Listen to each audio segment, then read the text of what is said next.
Before we get started, just a quick thank you to Super Sparrow for sponsoring this week's video. For those of you that are only just joining us, let me fill you in on our journey so far. 9 months ago, we sold our house in the UK for a life on the road. It was a long journey getting to that point. Through work and raising kids, we worked round the clock to build our tiny home on wheels, which would provide us with the life of adventure that we so craved. In this week's episode, we delve into what it's really like raising 3 kids on the road. We're dreamers, don't care what other people say. We live it like this could be our final day. We're dreamers, don't care what the others say. We're doing this in our way. Welcome back, guys. Now, we're back in the UK, as some of you will know. We've been back for a little bit, about a week now or something like that. We're back in Suffolk. We're back in Suffolk, yeah. So Suffolk is our home county. It's where both of us are originally from.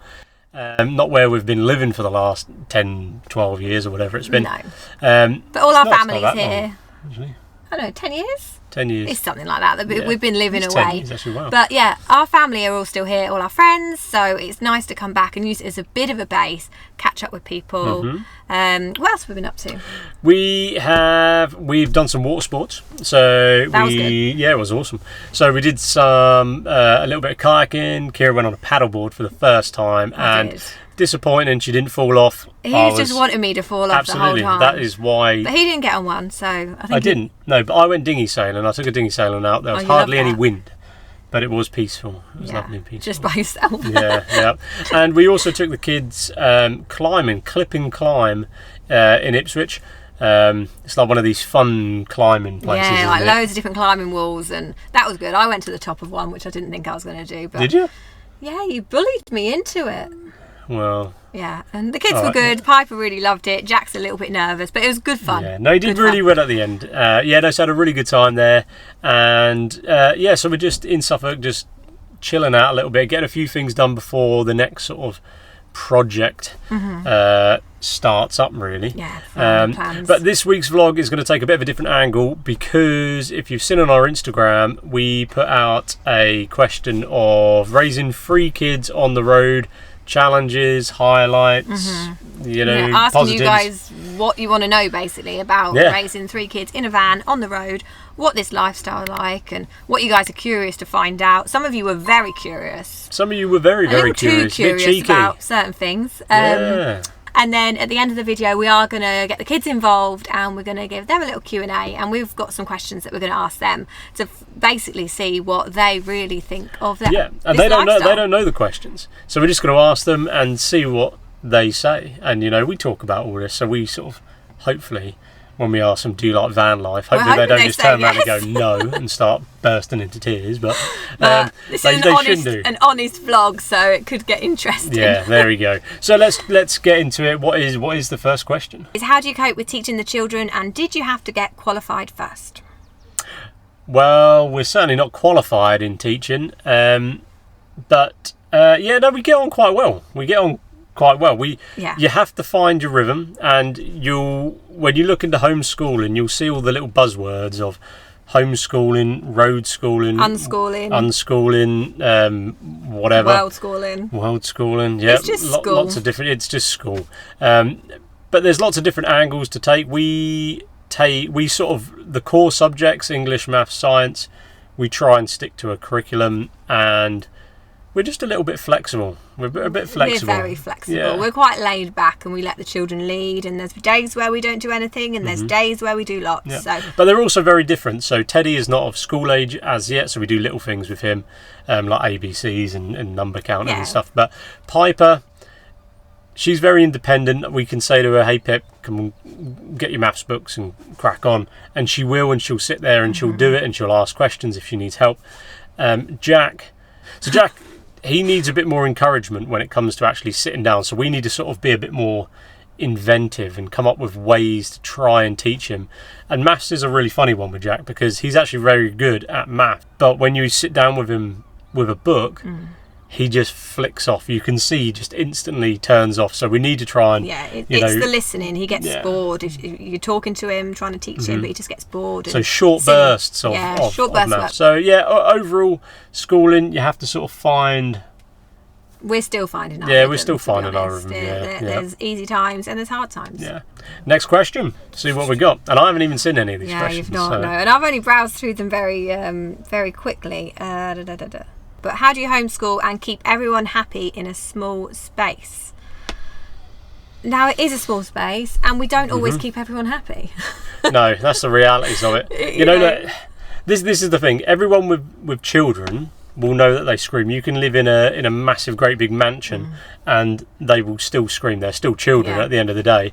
I think one thing with living in a small space, especially on rainy days where you might not want to go outside too much or whatever, is that if one of them is kicking up and they're screaming or whatever they're doing, and they do scream. Teddy found his voice about 2 months ago, out of the blue.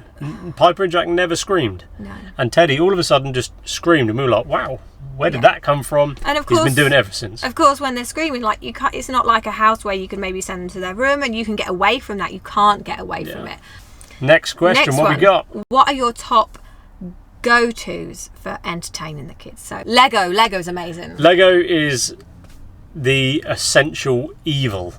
It's great. They will go and make the best stuff ever, and then they'll come and show it to us all the time. I love it. The negative side to that is you climb into bed in the evening and you've got 20 pieces of Lego hidden under your pillow or something like that. And you just lift the duvet You up just and find there's it Lego everywhere. there. But Lego is really good because it sparks that creativity. And all of the kids love Lego, and they can literally, if they get the Lego box out together, they can be sat on the bed and they can just play, and it's great. So I would say get Lego. We're going to get more of it. That's our number one go-to. Yeah, Lego books, and just use your surroundings as well. Right, this is a good one, and we had a few of these questions, very similar questions along the same sort of lines. So we have had quite a bit of interest in how we get private time as adults. Now, this isn't the first time this question has popped up, is it? Yeah. Not sure what this question's got to do with raising kids in the van. I suppose it's because, well, there's kids in the van, so that, you know, a lot of people might be wondering, you know, it's a small space, where are the kids? But I mean, to us, it's pretty obvious, you know, the kids are asleep. Yeah. You know, they're asleep, and you just make it work. You know, I don't know what other details you guys want us to provide about that, because we're not really... Yeah. If you want other juicy details, you can go over to our OnlyFans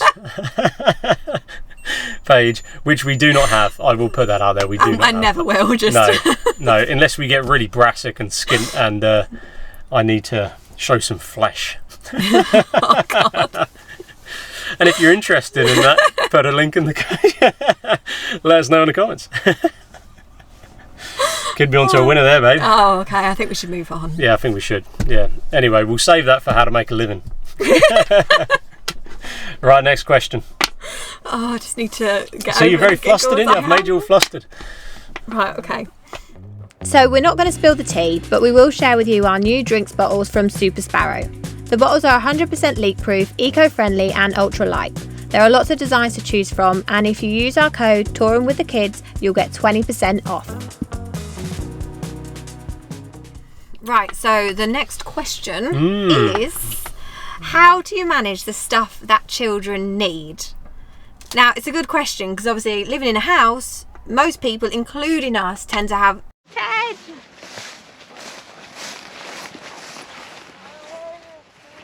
Okay. do have a lot of things for their children. When we had the house, we had so many toys, just lots of everything, because you've got the space, so you just kind of fill it and you just buy it, and it just becomes normal. Living in a van is very different, and it is a bit of a learning curve in a way, because you do have to learn to be minimalistic with the stuff that they need. So in terms of toys, we just keep it very minimal. But with that, I think we've changed in our view as well. So, you know, the whole world is commercialized and focused on buying material. And one thing that we've changed in recent years is actually material doesn't bring happiness. I think the thing is with toys and stuff is you don't actually have to have a lot. And I think if you don't have a lot of toys, it sparks their imagination. They go outside, they pick up sticks, they play, they find things to do. They're playing with, as I said, sticks, they're playing with each other, and they're using their imagination, and that, pirate games, I think, is really fun. Next question, what we got? Right. How do you get just time to each other? We have the odd meal out together and just chat and laugh sort of thing. You know, how do we get that time? It's evenings really, isn't it? It's when the kids are in bed is when we can actually relax or just have a bit of time with a drink and just chill, or we watch a movie on the bed. You know, we still have that time in the evenings. In terms of sort of like going out on a date, now me and Kira, you know, as we said at the beginning of this, we're in Suffolk at the minute. It's where all our family are, and we ain't lived here for like 10-12 years, so we've raised our kids away from that family support where they can look after and babysit and all the rest. So for us, we're used to it. We probably go on a date. This is going to sound really sad, but we probably go on a date once a year at best. Yeah, you know, even when we lived in a house. So that hasn't changed, but yeah, as Kira says, we get our time to chill out when the kids go to bed. The kids are in bed by 8 o'clock most evenings, and after that we just chill out, and that could be working, it could be watching Below Deck, which is my well, that's just you chilling out by yourself. that's just my I'm there alone editing time. videos and you're just watching Below Deck. Yeah, I love Below Deck. If you haven't seen it, you do check it out. Below Deck's awesome. I'm struggling to find ones that aren't about adult alone time. It's amazing how many people have asked about adult alone time. You know, get creative, guys. Use your imaginations.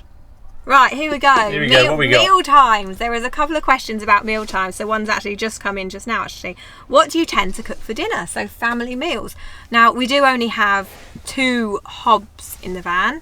So we're limited on what we can cook. We don't have an oven. I think someone actually asked if we regretted not putting an oven in. Not at the minute. I think... Yeah, I would say the size of the van, you know...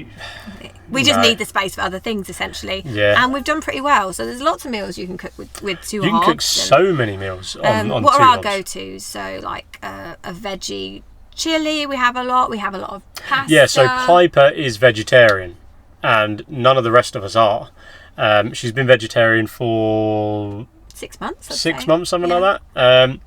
And so we've all sort of partly gone vegetarian. Most as of well. our meals are meat free. And we wanted to do that anyway, so we've sort of reduced our meat intake probably over the last 5 years. Saves us money too. It does save us money.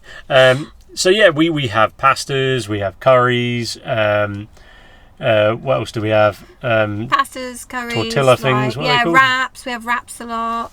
Yeah. I'm trying to think off the top of my head now what Yeah. sort of meals we are. We just try and have that balanced diet that most people have. Obviously, we can't cook a roast dinner, No. and we can't cook oven food. and Spanish omelette. Yeah, in that's what I Spain. mean. Tortilla. It's not tortilla though, that's isn't what you it? mean. It's I don't know. It's a Spanish. It's a Spanish omelette based. That potato omelette. Spanish potato omelette. We've just got into those. They're really nice. They're really, really nice. Okay, so we've got another question. This was on our Instagram post, so you'll be able to see it yourselves as well. So this one says, the Jippos have done it for years, but are ridiculed by most. Now everyone seems to want to live this way. My question though, do you do driveways? What's a driveway? Okay, it went over his head. Huh?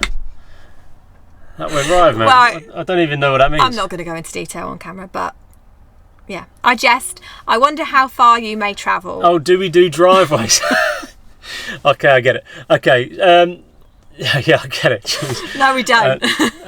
No, we don't do driveways, unfortunately. No, it goes on. Right, does I it? think he's just having a bit of a giggle, but I wonder how far you may travel. I've actually seen UK RVs here in Western Canada recently, so that's from Canada, that one. Yeah. Well, first of all, yeah, there is a gypsy and traveller community that have been doing it for years, and also they're not the only nomadic people out there. There's actually loads of nomadic people living about.